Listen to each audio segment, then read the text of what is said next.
So most problems can be done in many different ways, but what's important about doing a problem like this is that you have to show your work.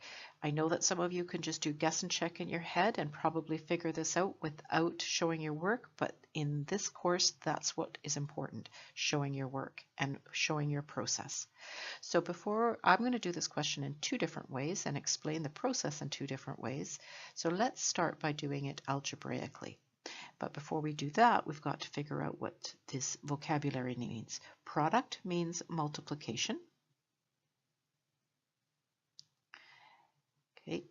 Consecutive means in a row. So consecutive odd integers means integers that are in a row and they're odd. So let's start by an example. If the first number is 1, then the next odd number is 3. If your number is 11, the next odd number is 13.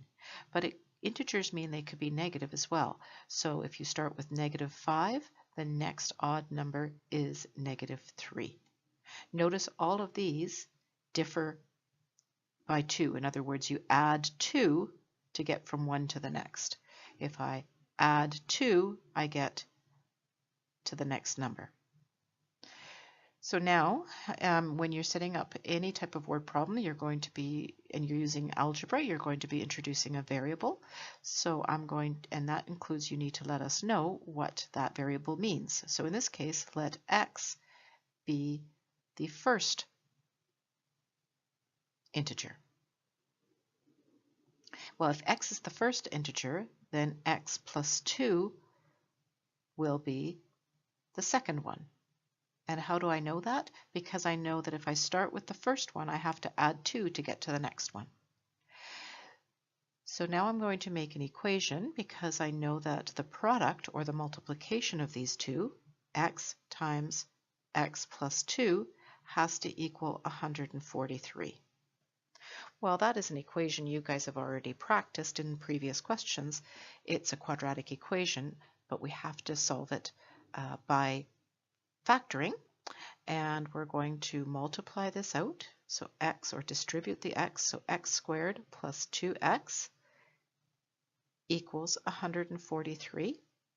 Then I'm going to subtract 143 from both sides to get a 0. And then this is a simple trinomial factor. So what multiplies to give me -143 and adds together to give me +2. And hopefully, with a bit of trial and error, you will come up with these two factors. 13 times -11 is -143, and 13 plus -11 is +2. Now I'm going to use the zero product rule, so I'm going to make this bracket equal to 0 and say, all right, x equals -13, and then the other one is also equal to 0, so x equals 11. So I have two solutions here. Now I go back to answering the question, find the integers. Well, if my starting number is 11, then my next digit, which is x plus 2, is 13. So this is the one answer. The other answer is if I start at -13, then my next answer is going to add 2, which is -11. So this is my second answer. So there are two answers to this question. So I promised that I would show you a different way of doing this question, and this one is less related to the unit, but it's always interesting to see how there's different ways you can express this. So you still have to understand what product and consecutive means. That means they're in a row, and 143. So you could say, all right, I'm going to find two numbers that are really close together that multiply to give me 143. And one way to do that is to take the square root of 143. And if I do that, I get 11.958. This is not an integer.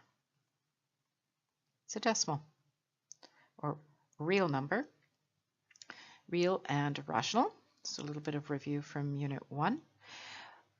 But if I'm going to now use the guess and check method, So I'm explaining what I'm going to be doing. And I know that check method, I'm going to use two integers that are on either side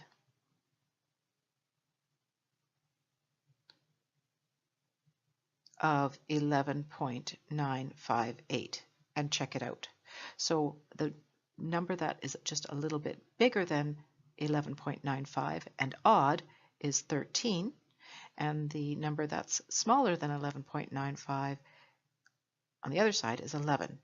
And I pick up my calculator and I try 11 times 13, and guess what? I get 143. And so the guess and check method will work for finding one answer. What is harder to do is to understand that you need to look for more than one solution. Sometimes that is buried in the question and you don't realize it. When you get your first answer, you go, oh, I'm done. But notice they're integers. That means integers can be positive and negative. So is there any other combination that will give you 143? Yeah, two negatives will give you the same answer. So my two solutions are 11 times 13, or 11 and 13, or negative 11 and negative 13 are my two solutions. So what's important about this solution is that you explained what you're doing, explained how you used the two integers, where you made your first guess, because you based it on this radical. Not just providing the answer at the end and expecting full marks.